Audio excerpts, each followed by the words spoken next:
Venho à tribuna essa tarde, senhor presidente, na sequência de um discurso proferido aqui, no nosso plenário, pelo meu colega Flecha Ribeiro. O tema inevitável do dia de hoje é o tema da inflação. A senadora Ana Amélia já se pronunciou sobre isso. É uma notícia triste e preocupante a notícia de que o IPCA, acumulado nos últimos 12 meses, divulgado pelo IBGE na manhã de ontem, mostra que as coisas vão muito mal nessa área. O índice chegou a 6,59%. A inflação de março foi de 0,47%, mais ou menos dentro do esperado pelos analistas. O índice representa um recuo em relação a fevereiro, mas em compensação, é bem maior do que o registrado em março do ano passado, quando o IPCA fechou em 0,21, e em fevereiro foi 0,60. Então, senhor presidente, é uma notícia que nos preocupa a todos, ainda mais quando meditamos sobre as medidas que o governo vem tomando para segurar a alta de preços e verificamos que todas elas são medidas precárias, são medidas tópicas, medidas de curto prazo, com exceção, quero registrar aqui, da redução das tarifas de energia, uma medida positiva por parte do governo, quanto ao seu objetivo, embora eu tenha discordado do método autoritário como foi aplicado. Mas o fato é que nós vamos de desoneração em desoneração, sem atacar o problema da carga tributária de uma maneira permanente e geral, desonerações de curto prazo, não se sabe se serão prorrogadas ou não, isso gera mais incerteza no cenário econômico, o que, por sua vez, inibe os investimentos. Nós temos a sensação de um governo enxugando gelo, infelizmente. No acumulado em 12 meses, o IPCA ultrapassou a meta de 6,5% definida para este ano. Desde novembro de 91, quando chegou a inflação a 6,64%, esse limite superior não havia sido ultrapassado. É agora, senhor presidente, a 9ª vez durante a gestão Dilma em que o teto é ultrapassado. Ou seja, isso aconteceu em 1/3 do período já transcorrido no mandato da presidente Dilma Rousseff. O problema, senhor presidente, é que há uma desconfiança geral da população em relação ao recuo dos preços. O Banco Central acumula juras de que a inflação cairá. Tomara que caia, mas cairá mesmo. Essa dúvida está na cabeça dos agentes econômicos, está na cabeça das famílias. Não são apenas os agentes do mercado que têm essa preocupação ao fazer os seus cálculos econômicos. São as donas de casa, os pais de família, que no supermercado, na feira, constatam a alta dos alimentos, constatam o aumento dos gêneros de primeira necessidade. Como se dizia no meu tempo de moço, é a carestia, a chamada carestia, que está de volta, que já caiu na boca do povo numa dimensão em que há muito tempo não se via no nosso país. Além dos protestos, chega-se a fazer humor. Afinal de contas, somos brasileiros. Acabamos rindo, às vezes, da própria desgraça. Quando se comenta de contrabando de tomate na tríplice fronteira do sul do Brasil. Mas é uma piada que não tem graça, porque a alta dos preços atinge, sobretudo, as pessoas de nível de renda mais baixo, os mais pobres, que são assistidos, é verdade, por programas de transferência de renda do governo. Mas o governo dá com uma mão e a inflação tira com a outra. A memória da inflação no país, agora nós nos damos conta, essa memória ainda é muito presente. Ela é latente, ela está dormindo, mas pode voltar a qualquer momento. Será que já não voltou? Faz 20 anos apenas que nós conseguimos estabilizar a nossa moeda. E a simples expectativa de que esse processo de remarcações possa voltar é uma centelha suficiente para alastrar o incêndio. Eu, na semana passada, meu caro senador Aníbal Diniz, meu caro senador Benedito de Lira, fui a um restaurante em Brasília e constatei que no cardápio os preços estavam escritos a lápis. Comentei com amigos essa observação e vários repetiram ter feito a mesma observação.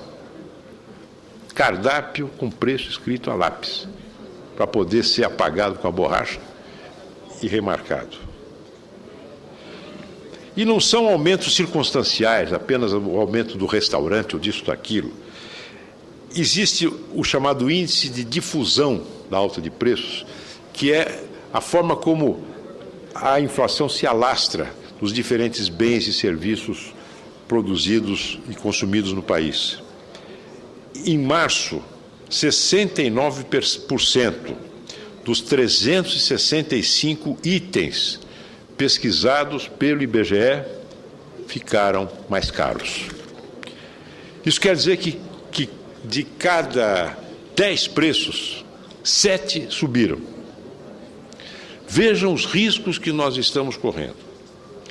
E quando se analisa o IPCA, agora regional e não apenas por setores, nós verificamos que em 7 das 11 regiões metropolitanas pesquisadas, o índice anual está acima da meta.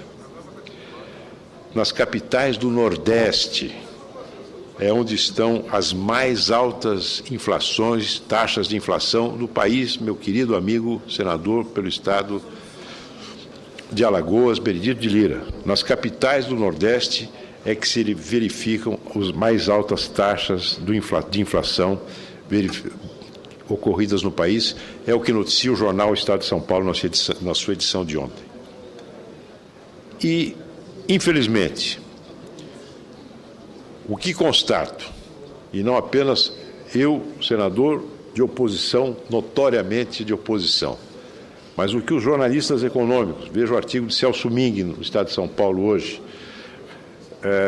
os agentes econômicos, aqueles que estudam economia, veem no governo uma certa leniência. Eu não diria pouco caso, evidentemente que a presidente da República está preocupada, a ponto de reunir-se ainda nessa semana com 3 eminentes economistas do nosso país, o ministro Delfim Neto, o professor Yoshiaki Nakano e o meu queridíssimo amigo Luiz Gonzaga Beluso, para ouvir conselhos.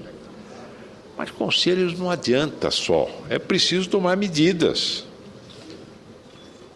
Não pode o governo apostar apenas na desoneração de itens, que são medidas de curto prazo. Os empresários beneficiados por essa desoneração, e mesmo os consumidores dos seus produtos, não sabem se essa desoneração vai durar 6 meses, 1 ano, será prorrogada ou não. Não é? Não adianta segurar artificialmente preço de combustíveis, preço de passagem de ônibus. É preciso atacar o mal pela raiz. É preciso conter, por exemplo, a gastança absurda do governo. É preciso fazer uma reforma tributária que possa realmente reduzir, de uma maneira geral, o peso absurdo dos tributos. Mas, para isso, é preciso cortar gastos. Não é possível fazer reforma tributária, diminuir receita e ter 39 ministérios. A presidente Dilma fica hesitando entre dramatizar a situação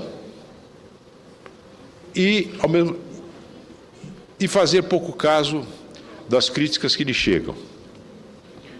E, com isso, acaba produzindo declarações absolutamente inconvenientes ou destrambelhadas, como as mais recentes declarações da presidente no encontro de chefes de Estado na África, que só fizeram reforçar a desconfiança dos agentes econômicos e diminuir o prestígio já tão minado do Banco Central como autoridade monetária. Já passou da hora de apenas acompanharmos os fatos, já passou da hora de apenas reclamarmos da resiliência da inflação, já passou da hora de apenas jogarmos a responsabilidade nos outros, na crise internacional.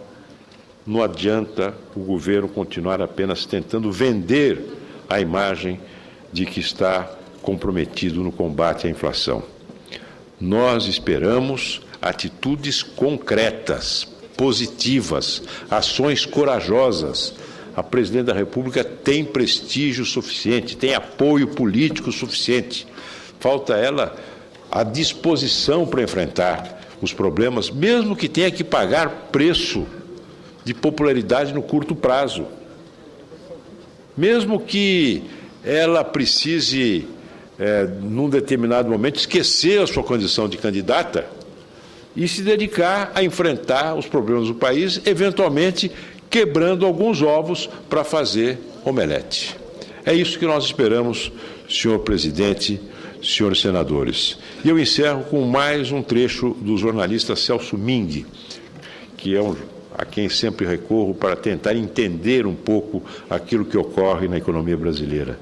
A inflação, diz ele, a inflação não é cavalo paraguaio que sai na frente e na primeira curva perde o fôlego.